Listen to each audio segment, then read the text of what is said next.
मानव है मेरे राम, मानव है मेरे राम। सीता की सोने की मूर्ति बननी है। राम के मन में, मस्तिष्क में प्रश्न उगा है कि सीता के जीवित रहते सीता की मूर्ति का निर्माण क्यों? जिसे जीवन से ही त्याग दिया, अब उसी की प्राण प्रतिष्ठा क्यों? पुरोहितों से प्रश्न करते हैं राम, लेकिन उन्हें वही उत्तर मिलता है जो शास्त्रीय उत्तर है, और इसके अतिरिक्त पुरोहित कोई उत्तर नहीं दे पाते कि अब पत्नी को आया। कोई पुरोहित ये नहीं कह रहा है राम से कि जो जीवित है उसकी मूर्ति की आवश्यकता क्या है, जाओ राम और अपना प्रायश्चित करो और सीता को ले आओ, साक्षात सीता को ले आओ यज्ञ में। ये कोई सुझाव नहीं दे रहा है, कोई नहीं दे रहा है राम को ये सुझाव। और राम दे देते हैं, सोना आज्ञा दे देते हैं, राजकोष से स्वर्ण दिया जा रहा है, सीता की मूर्ति बनाई जा रही है। लेकिन राम का मन सीता की मूर्ति पर नहीं है, सीता पर ठहरा हुआ है। सीता के त्याग को 12 वर्ष बीत गए हैं। लक्ष्मण ने रोते हुए बताया था सीता के गर्भ के बारे में राम को, लेकिन राम को यह भी ज्ञात नहीं है कि सीता और उनकी संतान किस रूप में और कहां है। राम ने कई बार सीता का पता लगाने का विचार किया था, लेकिन राज मर्यादा ने उन्हें रोक लिया। मर्यादा का ही दूसरा नाम है प्रथा। जो मर्यादा की रेखा होती है उसी को कहा जाता है प्रथा। कुंती का नाम भी तो प्रथा है, इसीलिए अर्जुन को प्रथतेय कहा गया।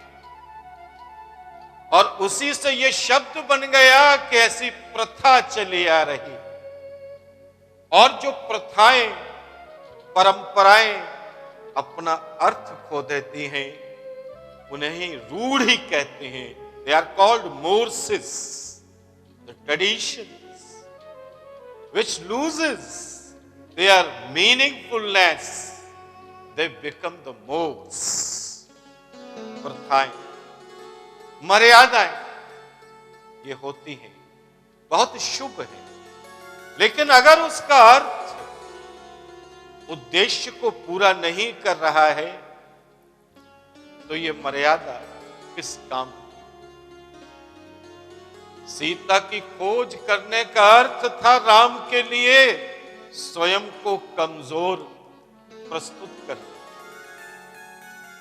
जनता के सामने, राज्य के सामने ये बताना कि मैं बैकफुट पर आ गया।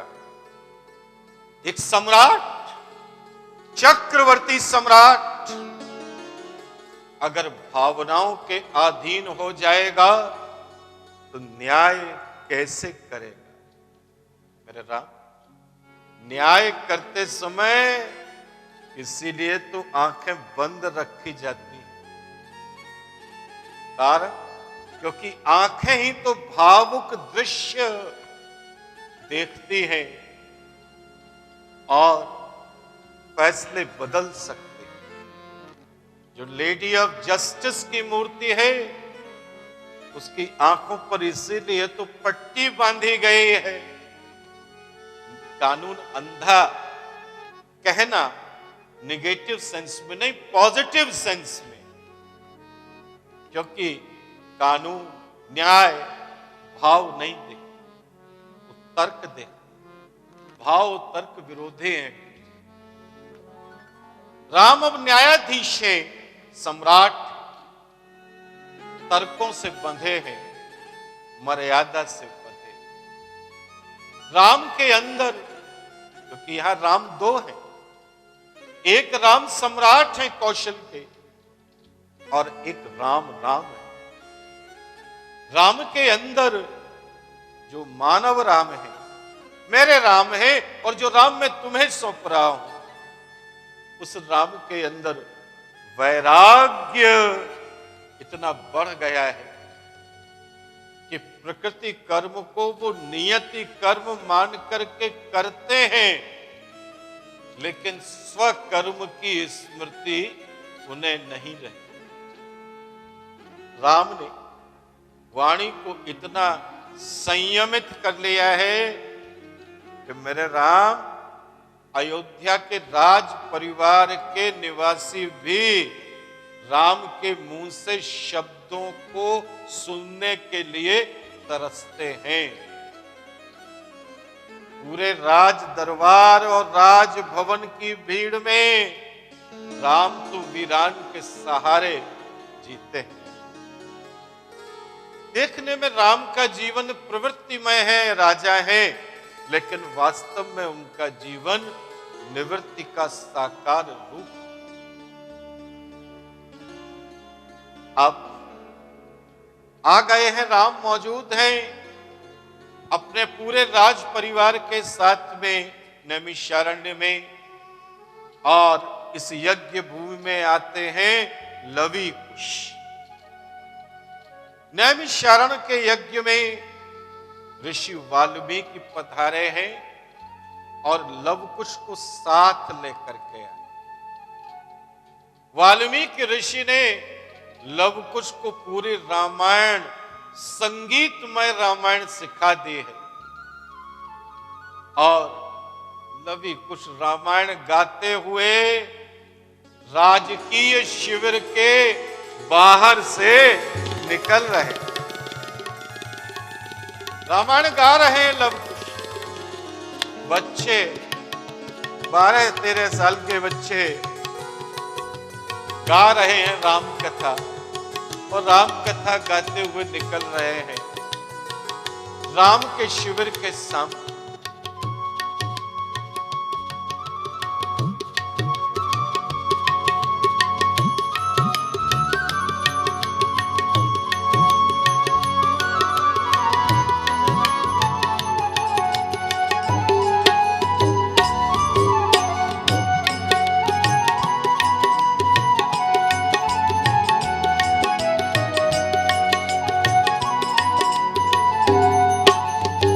राम के कानों में राम का नाम पड़ा, वो भी संगीत के सुरों में बंद कर, और करुण वाणी में राम ने बालकों को अपने शिविर में अंदर बुला लिया और गाकर के सुनाया। लवी कुश ने उन्हीं की कथा उन्हीं को सुनाई कि सुनो मेरे राम, मेरे पापा राम, अपनी कथा सुनो अपने ही बालकों के मुख से।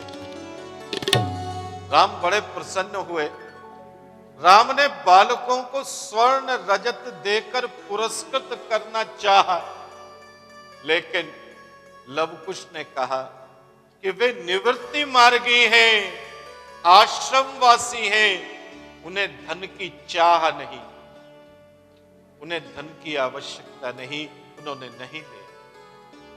राम बालकों से उनका परिचय जानना चाहते, लेकिन संकोच हो रहा है, क्योंकि ऋषि आश्रमों में ऐसे बालक बालिकाएं भी रहते हैं जिनके पिता या माता ज्ञात नहीं होते।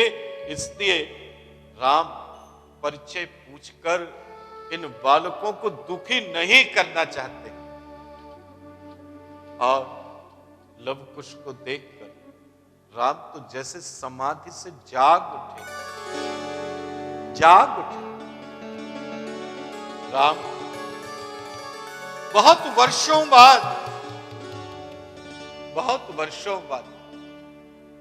राम को जीवन की जीवंतता के दर्शन हो गए। जीवन जीवंत हो गया है राम का इस क्षण। राम को लग रहा है कि दोनों बालकों को हृदय से लगा लें, अनंत काल के लिए हृदय से लगा लें। लेकिन राम शिविर में अभिजात्य वर्ग उपस्थित है। सबके सामने ऐसा करना एक राजा के लिए उचित नहीं है, राम के लिए तो उचित था, क्योंकि राम तो राजा, सम्राट, चक्रवर्ती सम्राट के पर्सोना में है। और वशिष्ठ जान जाते, ब्रह्मर्षि जान गए हैं गति को, नियति को, इसलिए ठहर गया है जो वक्त, समय का हिस्सा, उसे गति देने के लिए वशिष्ठ ने सभा विसर्जित कर दी है। इस विषय पर विस्मृत हैं सभी भद्रजन जो राम के शिविर में थे, बिना कुछ कहे चल दिए हैं अपने अपने शिविरों की ओर। प्रश्न सभी के अंदर है, लेकिन होठ मौन है। ऐसा समय आता है जब प्रश्न होते हैं लेकिन होठ साथ नहीं देते, होठ मौन है, प्रश्न अनुत्तरित है सबके।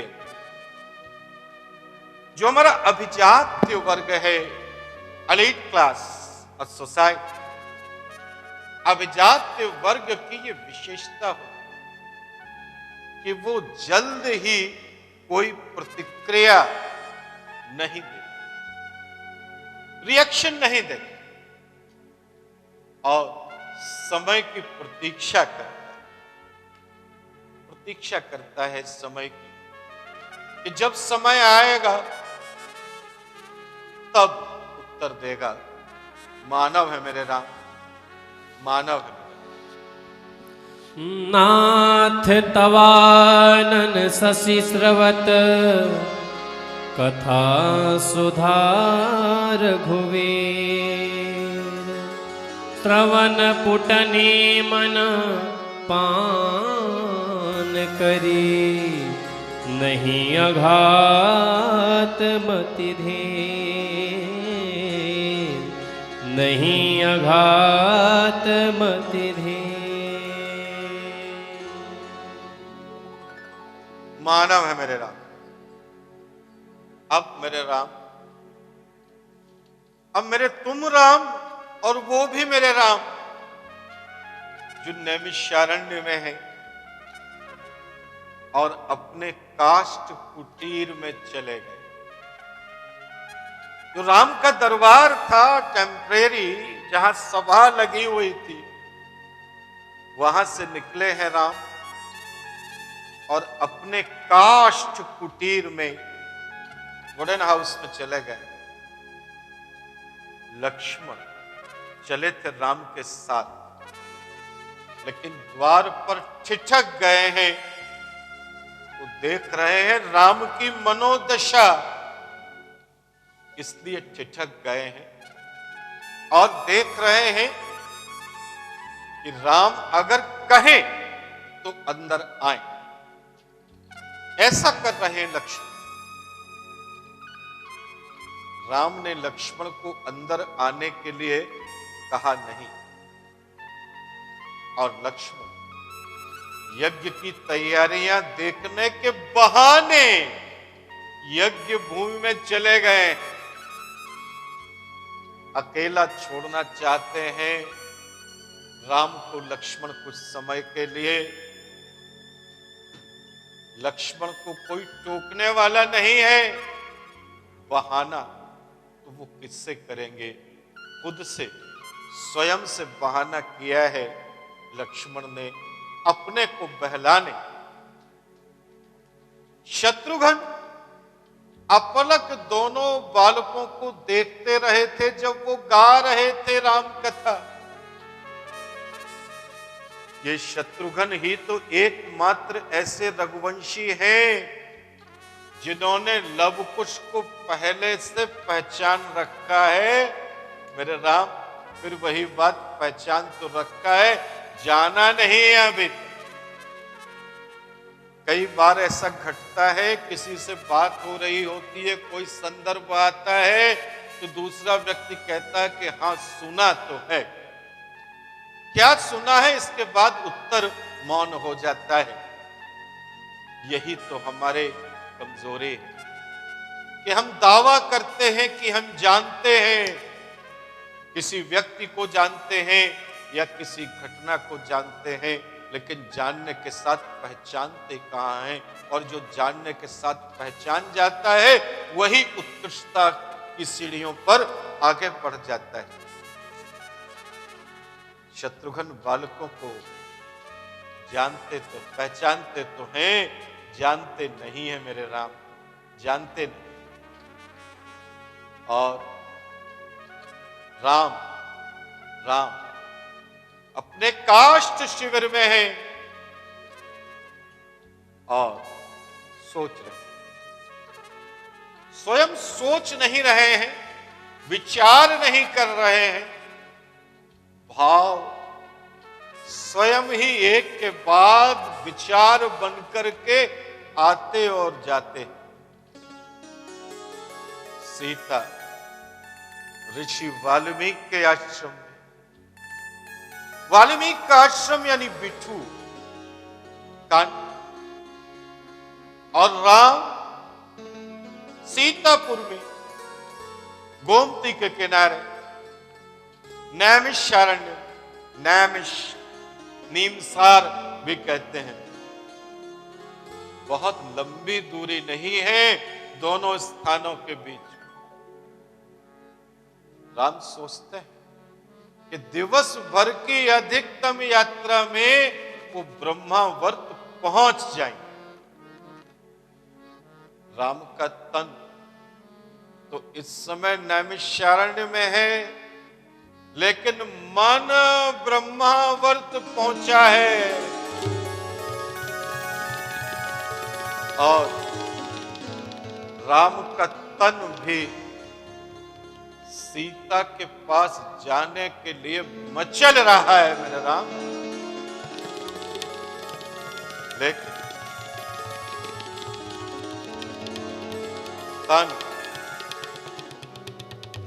तन और मन के बीच में विवेक दीवार बना, विवेक दीवार बना हुआ है। Rationality as a heart. यहां राम रेडिकल नहीं हो पा रहे हैं।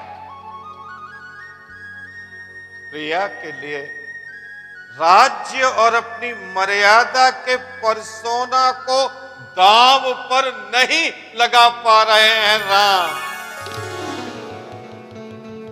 क्यों? राम कर्मोत्तम नहीं, मर्यादा पुरुषोत्तम हो गए। राम मर्यादा पुरुषोत्तम हो चुके हैं। राम बनना तो कर्मोत्तम चाहते थे, लेकिन बन गए हैं मर्यादा पुरुषोत्तम। नियति की आहट को पहचान नहीं पाए यहां राम, इसलिए नियति के अधीन हो गए। राम अभी भी सीता की शुचिता और लोक मूल्यों को अपनी प्रतिष्ठा से जोड़ करके देख रहे, स्वयं दुख में है और सीता को दुख दे रहे, और लव कुश को भिक्षु का जीवन भेंट में दे दिया है चक्रवर्ती राम। लेकिन मर्यादा पुरुषोत्तम राम इतना साहस नहीं कर पा रहे हैं कि सीता की शुचिता की स्वयं जिम्मेदारी ले और पूरे सम्मान के साथ सीता को प्रतिष्ठित कर सके।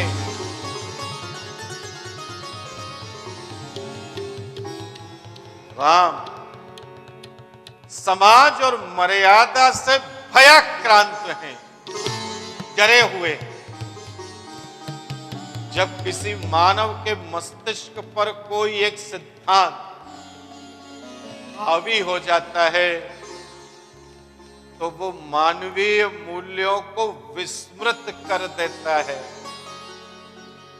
वास्तव में विस्मरण तो हो ही नहीं पाता मेरे राम।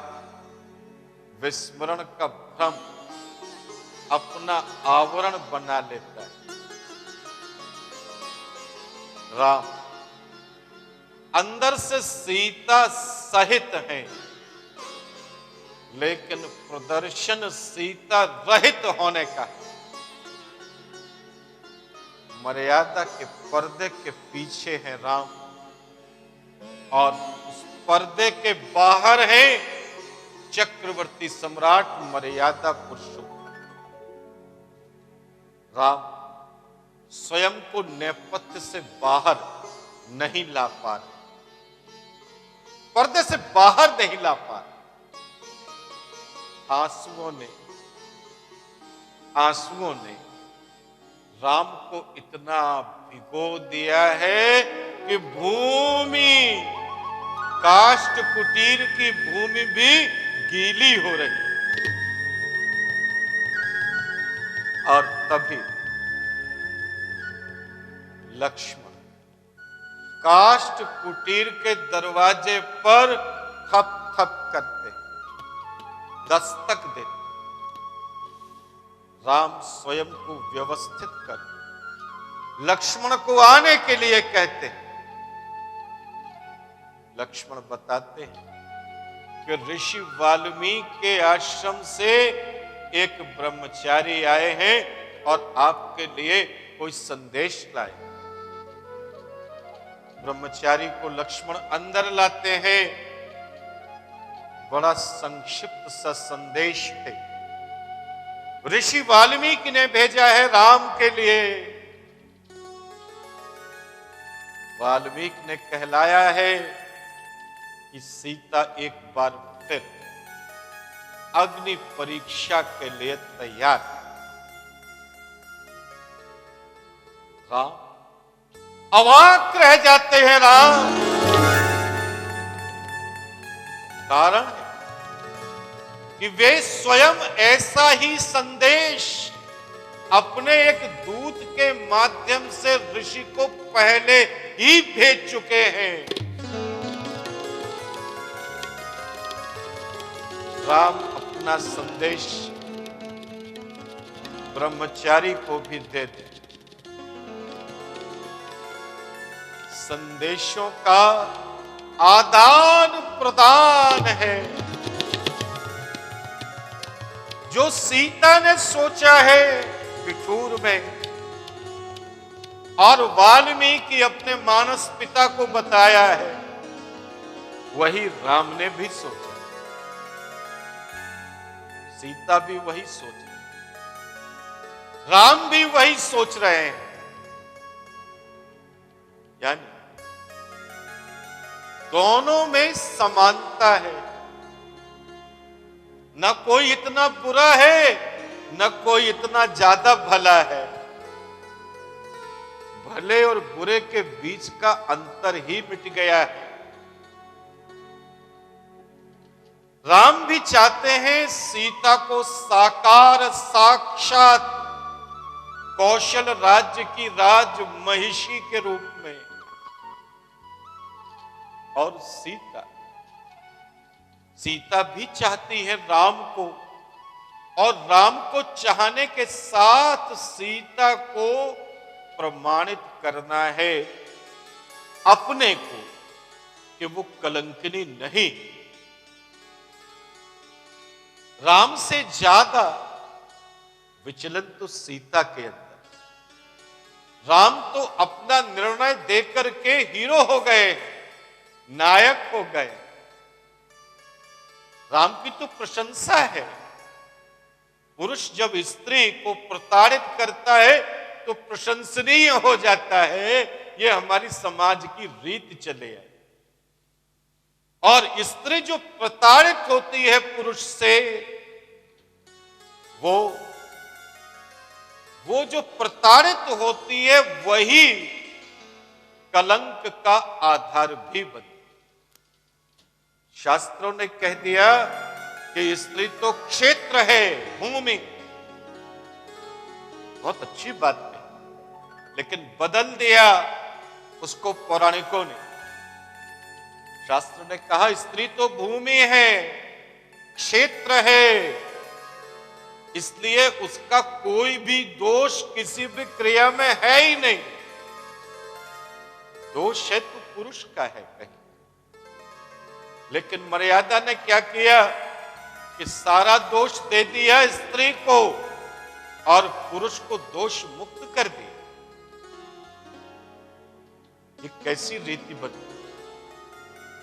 और स्त्री को अपनी प्रतिष्ठा से जोड़ करके उसकी रक्षा की सारी जिम्मेदारी भी उसको दे दी और स्वयं हट करके पीछे खड़ा। मेरा राम, अगले एपिसोड में सीता आ रही है यज्ञशाला में। हाँ, बड़े अलग से दृश्य होंगे सामने जब सीता आएंगी यज्ञशाला में, और सीता के अंदर की सीता भी आएगी साथ में।